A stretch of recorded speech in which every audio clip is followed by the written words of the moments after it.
Welcome. This week we're going to go over lessons 61 to 64. How did last week go with working with doubling and halving in that one lesson on multiplication? I hope your kids were impressed. Maybe you were impressed. Your children did multiplication in kindergarten. How exciting. Now, just know that in the warm-ups, your children are going to have opportunities to keep working on doubling and halving. So if it wasn't the most stellar of lessons, that's okay. They'll have more time to practice. So before we jump into our lessons, let's go see what materials will be needed for this week. You'll need your abacus, a dry erase board, or the whole part circle set, the worksheets, your math card game book, along with the basic numbered card deck, your tiles, and the place value cards. Lesson 61, more adding with the abacus. In this lesson, you're going to be using either a whole part circle set that you draw on the drawing board, or if you put one in a page protector like I do, pull that out, you can use it. We're going to work on addition problems using the whole part circle set. And what's really neat about these is that it really helps children to understand what an equation is. Being able to see the parts, being able to see the whole, being able to separate them and understand where they go. So we're going to work with some story problems. I'm going to walk through the first one with you. So you read the problem. Jessie has 4 books and receives 2 more books. How many books does Jessie have now? And you ask your child, is 4 a part or a whole? Now they may know that it is a part. If they don't know, feel free, read the question one more time. Ask your child to really focus and pay attention, and think about what you're saying. And now you could go back and ask, so Jessie has 4 books and she receives 2 more. So if she already has 4 books, is that all the books she has? I don't know, maybe that might not be a good question, huh? Because some kids will say, well, that's what she has, right? So just ask, is 4 the total? If she gets 2 more, no, it's not. It's going to be a part, right? Then she gets 2 more. Where do we put that to? Is that the total or is that just a part? Well, it's a part. Now, we write it on here. They're going to use the abacus to figure out the total. So here we have the abacus. We asked the child to enter, what did Jessie have? She had 4 books. Now you're going to put your finger here and ask her to enter what else she got. She got 2 more. So the whole point is to leave a little bit of space there. We're going to say, what does she have all together? So we're adding, and when we say, what do we have all together, we're adding them together. And your child can see that there is 6. Well, where should we write that 6? Well, there's really only one other spot to write, right? The whole. Sorry, being silly, but. Okay. So now we go in and we write the equation. Either you write it yourself or ask your child if they would like to write it, because maybe they like to write. Maybe they don't feel super comfortable yet writing. That's okay. They can tell you what the equation is. 4 plus 2 equals 6. Go ahead and have your child read this equation out loud. So research has shown that children can actually solve problems better by using the whole part circle set. So it's important to use that with them. Then in the middle section, it is completing the equations. This time you're going to write the equation out. Then your child's going to enter it into the abacus. And as it says, that just explain to them that adding means putting it all together. Now, some children are going to know that, but not all children know that. So make sure that your child understands what is happening. And then notice what it says for the worksheet. When they're adding, it starts off with the larger number, and then they're going to add the smaller number. And of course, have them use their abacus. If they get to a place where they can do this and understand it without needing their abacus, great. Don't make them use it if they don't need it. Lesson 62, pairs that equal 10. So this first activity is interesting. I'm not going to do the whole thing with you, as you can see it in the book, but I do want to go over a part of it. So you're going to enter certain deeds onto the abacus. Then you're going to ask your child to read them. You're going to start on this side. They're going to read down and tell you what the numbers are. Once they're done with that, then you're going to come over here and you're going to ask them to read these numbers. So they should be able to look at that and see that it's 4 and this is 7. Even though they've done it, this way, hopefully they'll still be able to recognize it as 7 in the other direction. So there's a game on here called Find the Pairs game. You're going to need your basic number deck, and you need numbers 1 through 9, and it tells you how many of each that you need in the materials. So then you're going to lay these out where you can see the numbers face up, and say they pick up a 4. They're going to enter into the abacus 4, and now they have to see what other number they need to make 10. I have 4. There's my 4. What do I still need? I need a 6. So now they're going to look down. They find the 6 and they pick it up. And then you want them to lay it down. So it lays down like this.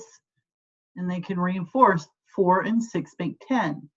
So as they lay the cards down, I have my kids do this. Just the verbal reinforcement. Laying down, 4 and 6 equals 10. And then you continue playing.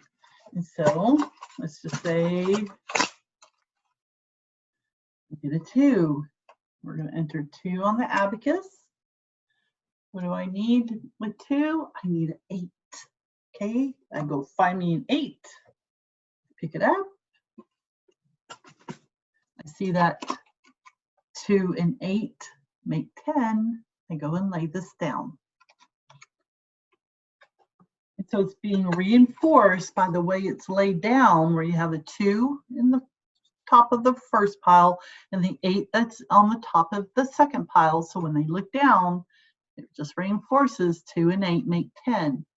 So that's all they're going to do in this game, is to practice finding the other card that makes 10 to the one that they pick up. Then there's a different version of a game you'll be playing, which is Find the Tens memory game, which is similar, but this time, as you can guess by the name, you're going to have to lay cards over face down, and then they're going to flip a card over and then figure out what makes 10, flip another card over. If it matches, great, they get to keep it. If not, they flip the cards over. It's the next person's turn. Again, adapt if you need to. You may have a child who's not quite ready for that yet. Fine, leave the cards face up and let them just play. And then we end by making the stairs on the abacus. Again, I'm only going to do these halfway. And I think it's pretty cool. You can bring this in closer so they can see. We have 1 here and 9. Ooh, makes 10. 2 and 8, 3 and 7, 4 and 6, 5 and 5. Just another way to reinforce the facts that make 10.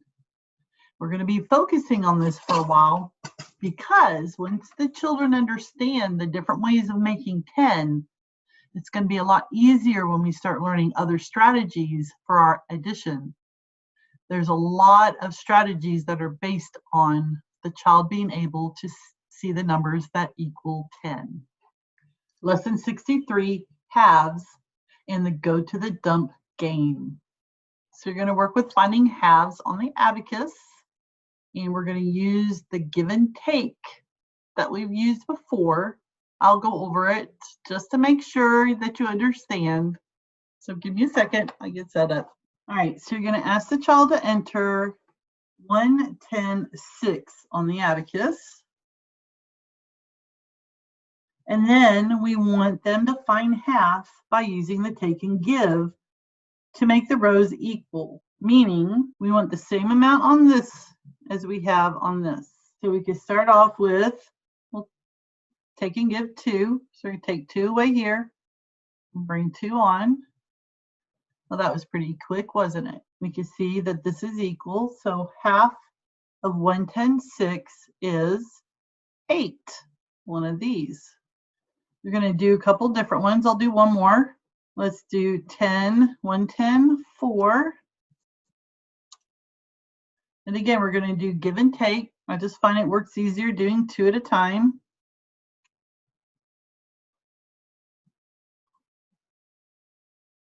Oh, that's not going to work, is it?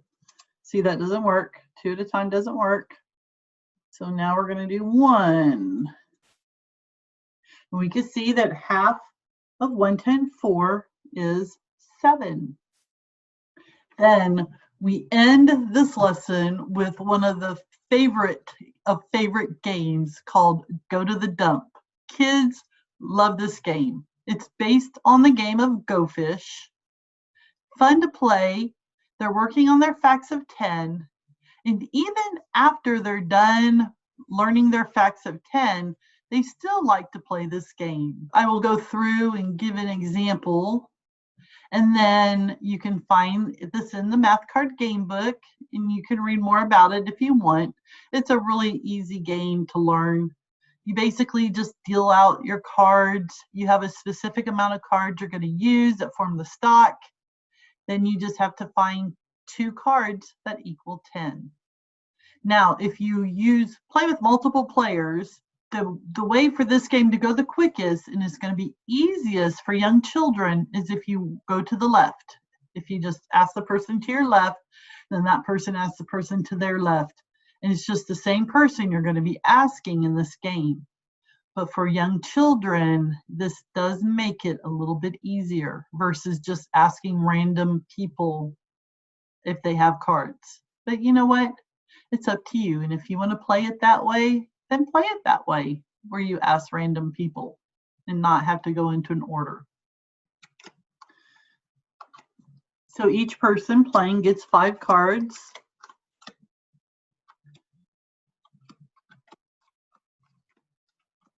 Now, just because it's us, I'm going to lay these out so you can see. There's one hand.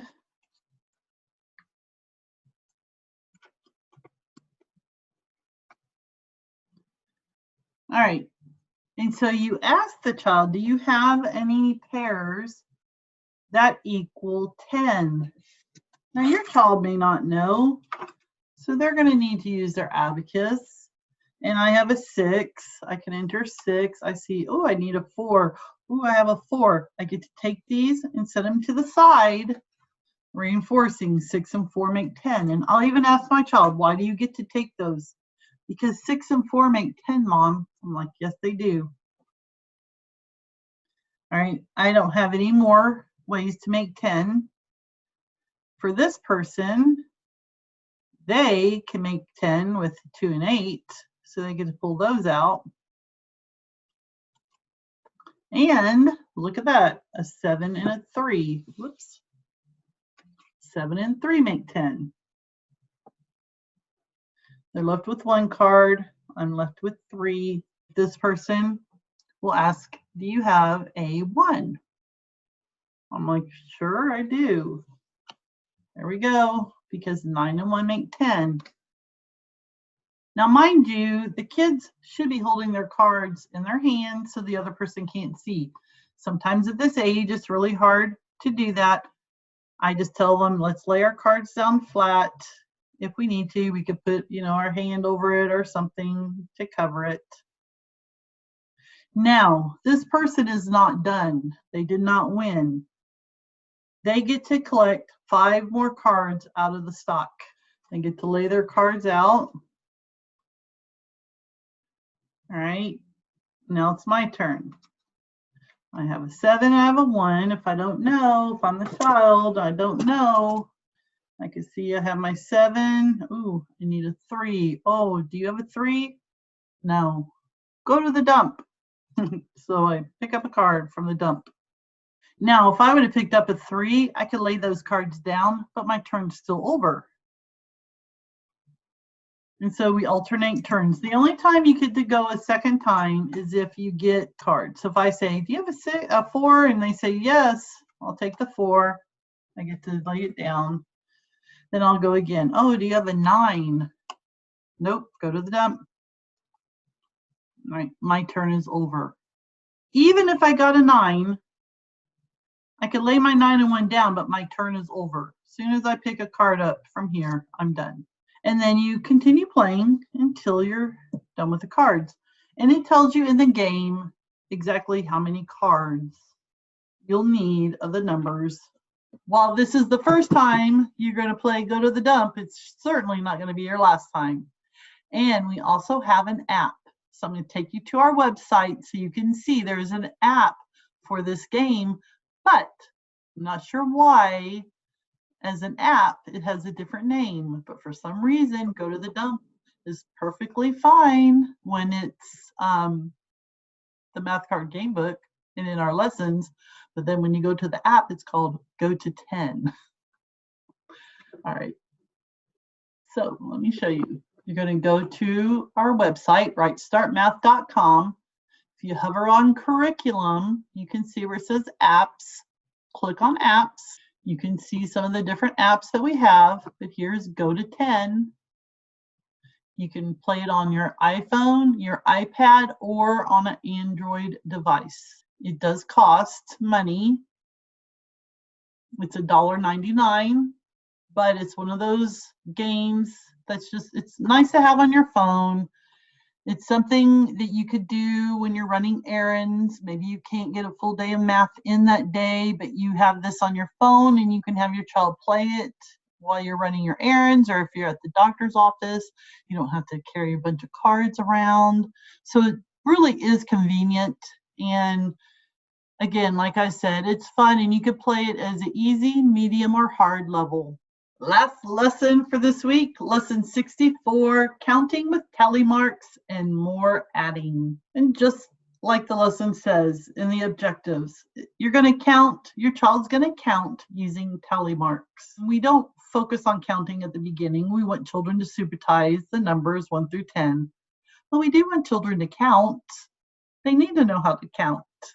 So it's not that RightStart does not do counting. It's just we don't want to do counting for our addition. We want to see the supersizing, get that number sense. But we still need a count to be able to know how many things there are. And that's what this lesson is all about. You're just going to grab a big amount of tiles, lay them out, as it says, a heap of tiles. And then ask your child, well, how many do you think are here? Yeah, they have to guess. The object of this game is not to estimate. It's just to get an idea of what you think by what it looks like. Then you're going to count them out to know for sure. And so for each tile, you lay out a tally stick. And then you continue laying out your tally sticks. We're not doing tally sticks. Sorry. You could do tally sticks if you want, but it does say to do it with tally marks. So you're going to use your dry erase board with a marker and then make tally marks. So really, I'm going to leave it up to you. So if you want to use tally sticks, fine. Get your tally sticks. Maybe you figure it all out with tally sticks and then they can practice writing it with tally sticks. Or if your child is fine with just writing tally marks on the dry erase board, then do that with them.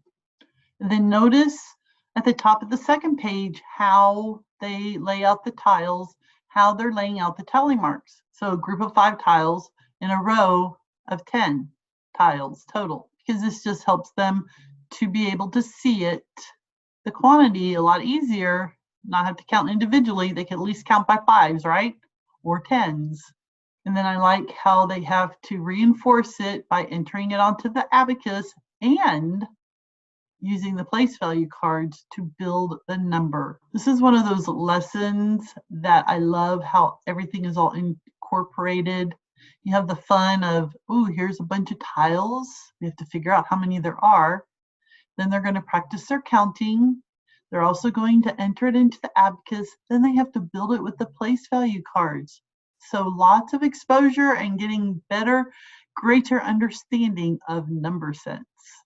Again, they get to play Go to the Dump, which I'm telling you, it's a fun game. So they should enjoy doing that. And hopefully you could play, or maybe they could wait till dad gets home, or if they have relatives or brothers or sisters. You know, you can have a big family night if you want. Now in this worksheet, this is the one where now they're going to add, but they're going to start with the smaller number first and then add the larger number to it. And again, use the abacus. If they get to a point where they don't need the abacus, that's fantastic. But if they have to use the abacus through the whole worksheet, that's fantastic. We made it through another week. What a fun week. You guys get to play Go to the Dump. I'm telling you, it's a great game, and hopefully you can get the app. Lots and lots of fun, and you'll be playing this quite often. It really builds, it really helps children to build their understanding of what makes 10, but also you're going to see how being able to make 10 with these numbers will really be a springboard to a lot of the other strategies for their addition and subtraction. So join me next week as we go over lessons 65 through 68. Until then.